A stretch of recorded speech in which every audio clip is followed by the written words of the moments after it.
ചേട്ടൻ എന്തെങ്കിലും കണ്ടു കഴിഞ്ഞാൽ ചോദിക്കാൻ വെച്ചിരുന്നൊരു ചോദ്യമാണ്. ഞാൻ സ്കൂളിൽ പഠിക്കുന്ന സമയത്ത് വഴി കൂടി നടക്കുമ്പോൾ ഒരു ബൈക്കിൽ വന്നൊരു ചേട്ടൻ എൻ്റെ പുറത്ത് ഇങ്ങനെ അടിച്ചിട്ട് പറഞ്ഞു, എടാ നിവിൻ പോളിയുടെ തട്ടത്തിന്മറയത്ത് ഇറങ്ങിയിട്ടുണ്ട്, പോയി കാണാന്ന് പറഞ്ഞു. അന്നാണ് ശരിക്കും ഞാൻ ആദ്യമായിട്ട് നിവിൻ ചേട്ടൻ്റെ പേര് കേൾക്കുന്നത്. സത്യം പറഞ്ഞു, അത് കഴിഞ്ഞതിന് ശേഷം പ്രേമത്തിന് പോയപ്പോൾ എനിക്ക് ടിക്കറ്റ് കിട്ടിയില്ല. അടുത്ത ഷോ ആണ് ഞാൻ കണ്ടത്. ആ സിനിമ കണ്ടതോടുകൂടി നിവിൻ പോളി എന്നുള്ളൊരു താരത്തെ ഞാൻ മനസ്സിലാക്കി. ഞങ്ങളുടെ മേത്തോട്ട് അങ്ങോട്ട് കയറി.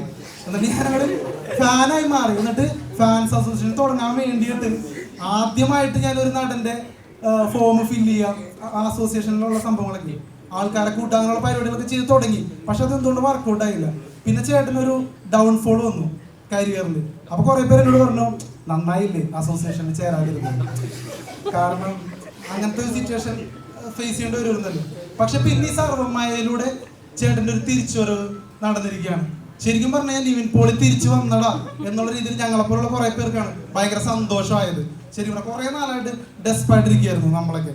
ഓക്കെ, അപ്പോൾ ഈ ഡൗൺഫോള് അത് കഴിഞ്ഞിട്ട് വരുന്ന ഈ ഒരു സക്സസ്, ഇതിനെയൊക്കെ ചേട്ടൻ എങ്ങനെയാണ് നോക്കി കാണുന്നത്? പിന്നെ ഫാൻസ് ഇപ്പോഴും അങ്ങനെ ഒരു വർഗം ഇവിടെ ഉണ്ട്, നിവിൻ പോളി ഫാൻസ്. ആ ഫാൻസിനെ ചേട്ടനെ എങ്ങനെയാണ് നോക്കി കാണുന്നത്?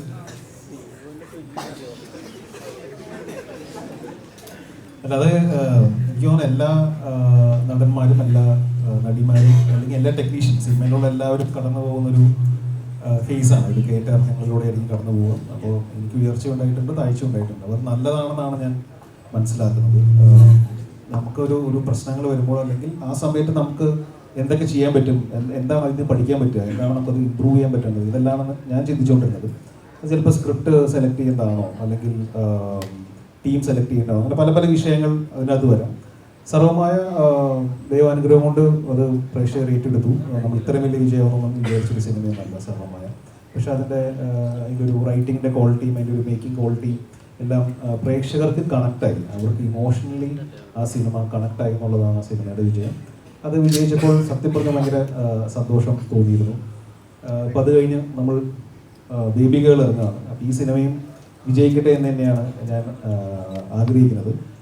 പക്ഷേ വിജയപരാജയങ്ങൾ നമ്മൾ എഫക്റ്റ് ചെയ്യാത്തൊരവസ്ഥയിലെത്തി എന്നുള്ളതാണ് സർവ്വമായി കഴിഞ്ഞപ്പോൾ ഞാൻ മനസ്സിലാക്കി. നിവിൻ ചേട്ടാ ഇരുത്തിക്കൊണ്ട് പുകഴ്ത്തല്ല, പക്ഷെ ഞാനിത് പറയുമ്പോൾ ആർക്കെങ്കിലും വിഷമമൊന്നും ഞാൻ വിചാരിക്കരുത്. കാരണം സാക്ഷാൽ ലാലേട്ടൻ കഴിഞ്ഞാൽ ഇന്ന് ഒരു പോസിറ്റീവ് റിപ്പോർട്ട് ഒരു പടത്തിന് കിട്ടിക്കഴിഞ്ഞാൽ ബോക്സ് ഓഫീസിനെ തൂക്കിയടിക്കാൻ കഴിവുള്ള ഒരു നടൻ നിവിൻ പോളി മാത്രമേ ഉള്ളൂ.